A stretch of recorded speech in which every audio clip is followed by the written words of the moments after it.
Seseorang yang memiliki kebiasaan menggunakan dua bahasa dalam kehidupan sehari-hari merupakan seseorang bilingualisme. Pada segi psikolinguistik, seseorang tersebut menerapkan salah satu teori psikolinguistik, yaitu teori bilingualisme. Teori ini menjelaskan mengenai kemampuan seseorang dalam menggunakan dua bahasa yang berbeda dalam kehidupan sehari-hari dengan tingkat kemampuan yang berbeda-beda.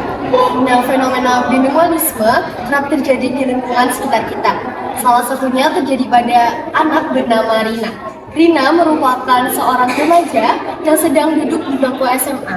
Pada kehidupan sehari-harinya, Rina menggunakan bahasa Indonesia pada saat di rumah untuk berbicara dan berkomunikasi kepada kedua orang tuanya.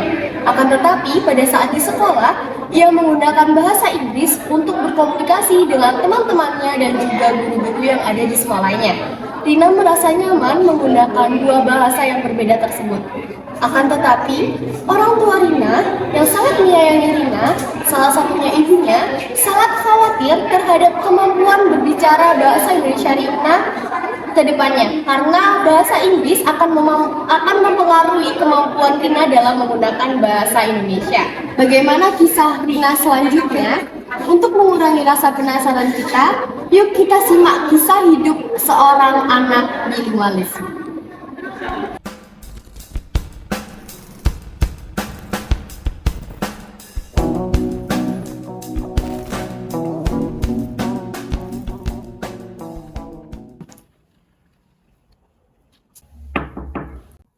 Ibu. Ibu boleh masuk gak, Nak? Boleh, Bu. Wah, asik banget nih. Nih, Ibu bikinin teh hangat buat kamu. Wah, pas banget hujan-hujan gini dibawain teh hangat. Makasih, Ibu. Gimana, enak nggak?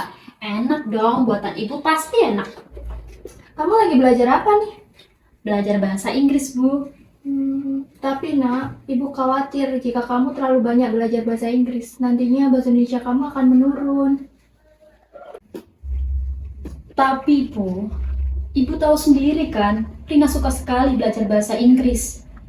Dan aku ingin menjadi lebih baik dalam bahasa itu. Ibu tahu Nak, tapi kan bahasa Indonesia adalah bahasa pertama kita. Kita harus menjaga kemampuan berbahasa kita, Nak.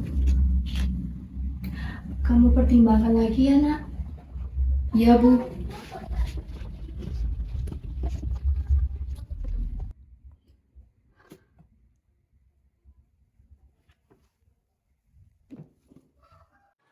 Suatu hari, guru bahasa Inggris di sekolah Rina meminta Rina untuk menjadi perwakilan sekolah dalam kompetisi pidato bahasa Inggris.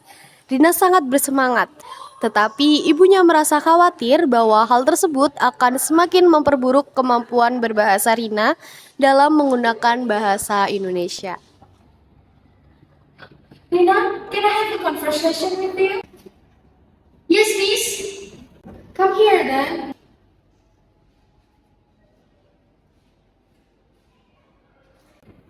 What can I help you, miss? I have some information to tell you. There is an English speech competition at the University of Maryland. Yesterday, I had a conversation and discussion with the headmaster.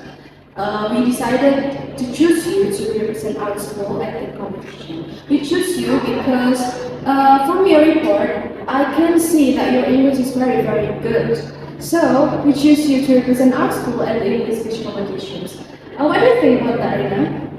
When was the competition, miss? The competition will be held next month at University of Maryland. Wow, that's a very good information. But I need permission from my parents first. So I will ask my parents for permission. And I will tell you the news tomorrow. Thank you.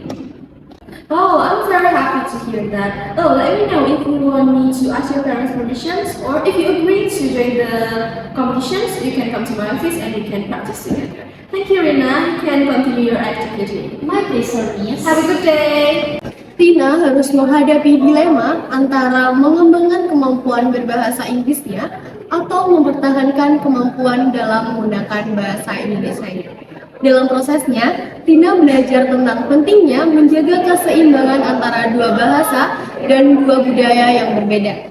Tentunya dalam situasi kedilemaan yang dialami oleh Rina, terdapat teori yang bersangkutan dengan psikolinguistik, yakni teori identitas bahasa. Teori identitas bahasa ini menjelaskan tentang bagaimana bahasa dapat mempengaruhi identitas dari seseorang. Oleh karena itu, dilihat dari teori tersebut, maka teori identitas bahasa ini terpaparkan dalam kisah hidup Rina. Rina harus menghadapi beberapa pertanyaan daripada orang lain, bagaimana kedua bahasa tersebut dapat mempengaruhi identitasnya. Apakah kehadiran bahasa kedua dapat mengubah identitas asli seorang Rina dalam menggantikan bahasa pertamanya, yaitu bahasa Indonesia? Yuk kita simak kisah hidup selanjutnya dari seorang Rina. Assalamualaikum, Bu. Rina, boleh bicara sebentar, Bu? Boleh nak, sini duduk.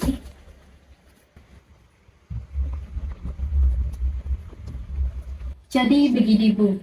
Ketika di sekolah tadi, guru bahasa Inggris Rina mengumumkan bahwa setelah ini akan ada kompetisi pidato bahasa Inggris. Jadi tujuan Rina berbicara pada Ibu, Rina ingin meminta izin kepada Ibu apakah Rina boleh mengikuti kompetisi itu. Tapi Rina, Ibu tidak mau kamu mengikuti kompetisi itu karena Ibu khawatir kemampuan bahasa Indonesia kamu semakin menurun, nak. Tapi Bu, aku ingin mengembangkan kemampuan berbahasa Inggris. Begini saja deh Bu, aku janji, aku juga akan mengasah kemampuan bahasa Indonesia aku juga. Bagaimana? Baiklah, Ibu percaya pada kamu. Semoga kamu bisa menjaga keseimbangan kedua bahasa itu ya, nak. Jadi Rina boleh ikut kompetisi ini, Bu? Boleh, semoga berhasil ya. Amin, terima kasih ya Bu. Rina janji, setelah ini Rina akan selalu menggunakan bahasa Indonesia dalam kehidupan sehari-hari, agar Ibu tetap percaya bahwa bahasa kedua yang Rina miliki tidak akan pernah menggantikan identitas asli Rina.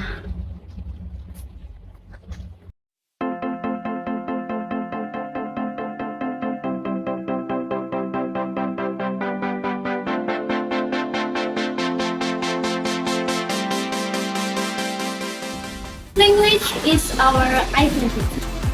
We should keep our language skills well, so that we don't lose our original identity, and I won't lose our first language.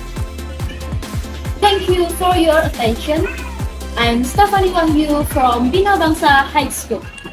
Rina berhasil dalam melakukan kompetisi pidato bahasa Inggrisnya, dan dia berhasil membuktikan bahwa dia bisa menjaga keseimbangan antara dua bahasa, yaitu bahasa Inggris dan juga bahasa Indonesia. Dalam hal ini, Rina berhasil melakukan keseimbangan dalam berbahasa. Dari segi psikolinguistik, hal tersebut berkaitan dengan teori kode switching. Teori ini membahas tentang kemampuan seseorang untuk berganti-ganti bahasa dalam satu percakapan atau dalam satu situasi. Seperti hal yang dilakukan oleh Rina, dia melakukan kode switching pada kehidupan sehari-harinya. Ia berbicara menggunakan bahasa Indonesia pada saat di rumah atau pada saat berbicara dengan kedua orang tuanya, dan menggunakan bahasa Inggris pada saat berbicara dengan teman-teman dan juga guru-guru yang ada di sekolahnya. Bilingualisme dapat menjadi keuntungan dalam mengembangkan kemampuan bahasa dan juga budaya. Akan tetapi, penting untuk menjaga keseimbangan antara kedua bahasa dan budaya berbeda, karena identitas bahasa dapat mempengaruhi identitas seseorang, tetapi juga dapat menjadi sumber kekuatan dan juga keberagaman.